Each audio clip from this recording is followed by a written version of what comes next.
Hi everyone. I think I needed to do a quick update. I need to make it real short. So I'm doing a video that has to do with the student records again because I think there was some confusion, or maybe I just wanted to make sure you guys got the gist of what I was talking about, especially when it came to where the regulations are. Okay. So what I'm going to do is show you where the regulations are. Okay.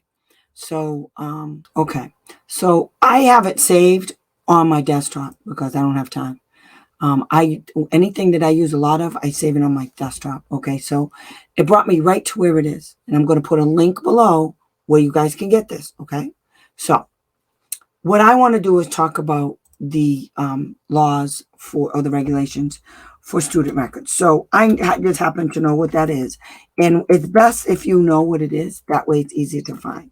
So it's 300.610. Okay. Now, this is the part that's going to come up that's very interesting. What I need you guys to do is see this title thing right here. Each one of these things has a different section of the law. Okay. So we're in subpart F, which talks about monitoring, enforcement, confidentiality, and program information. Confidentiality is where you guys want to go when it comes to student records. So you click on that and look, you get everything. These are all the regulations that I talked about the other day. Okay.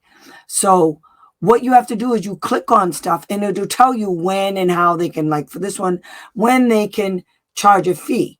When that interferes with how you exercise your rights to inspect those records, that's a problem. If you're poor and you don't have the money to pay for the copies, then that's going to interfere with your right to inspect and review those records. So that's a violation. Okay. So when you file your complaint, you say that the school district said you have to pay for these. Your kids get free lunch. And this is what it says. This is interfere. I can't get the records because I can't afford it. Period. End of story. When you file your complaint, you use that law. Okay. So now we'll go back to another one. Let's go see what it says about the types of locations. School districts like to say, oh, these are the only records. You didn't tell us, what records you wanted or where those records are. You don't know where those records are. You don't work for the school. But this is what the law says. When you ask for, you can actually ask them, where's my kids' records? And ask them to provide you with that when you make a request. Upon request, they have to list the types and locations of educational records collected, maintained, and used by the agency. Then you cite that. So if the district didn't tell you, okay, so they say, oh, you want to, we need you to pay for this. First of all, I'm not paying, I don't have the money. And you're going to deny me my rights because I can't have the records because I can't play. So now we're playing that circular reasoning bullshit of what we're not doing. Okay, that's number one. Number two is, I want to know what records you're talking about that you can't give me that cost so much money. I want to know where they are. I want to know the types of records they are. I want to know what records you collected, maintained, or you're using. I want to know all of that. That's what you tell them. Okay. And then because they didn't, you cite a violation of that right there, 300.616. Okay. A lot of times this isn't in the state regs. In Massachusetts, it's not in the state regs at all. Okay. And access rights. Okay.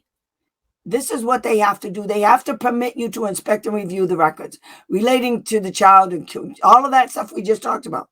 This is what they have to do. They can't tell you no. They can't tell you you can't have it. They can't tell you we put a contingency on it or whatever. They can't do none of that. And if they do, you guys have to put it in writing. Put everything in writing. Say, on such and such a day, I requested this. Number one, what is the timeline for you? Because I'm going to call the department. So I need a timeline. That's number one. Number two, I need to know what you're referring to with the timeline, okay? Because usually they lie, okay? Number three, what happens if they violate the timeline? Then you file against them for violating the timeline. Because usually if you're asking for your kids' records, there's a reason. You're asking because you're disputing something the ding-dong said to you. So you need it. So if the ding-dong said that your kid is not determined eligible for special education, then you're going to file a dispute. You know what you need? You need all of your kids' records because you need to know what these poo-poo heads are sending to the state. Because if they didn't send what you sent to the state, they're in trouble. In Massachusetts, by the way, the school district must send you whatever they send the school district in a complaint. And if they don't, you can file against the state. Because let me tell you what Massachusetts won't do. If you don't send a copy of everything you sent to the state, if you don't send it to the school district, do you know they'll say they're refusing to do it? Do you know how many times I haven't gotten those materials until after the hearing, until after the investigation? Because you know what the state doesn't do? They don't ensure that the school district send me the copies of everything they just got. But here's how you can beat that. So on the letter that you get when you file a complaint, it'll say what the timelines are for the district to provide the state with certain documents that they're requesting.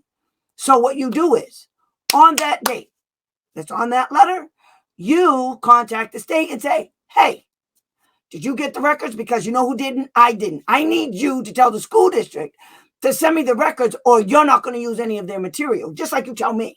That's how you get it. So anyway, that's what we're going to do, okay? So I just needed you guys to know where this is. I need you guys to watch all of my videos, okay? And then you have to look at the videos that concern assessments and evaluations. You have to look at assessments and evaluations. You have to look at filing a complaint, and you have to look at records laws. That's what you guys have to do, because all of those things go together. You understand? They all go together. So I will see you guys on either Friday, or you'll get a new video. Okay? Bye. Thank you for joining me.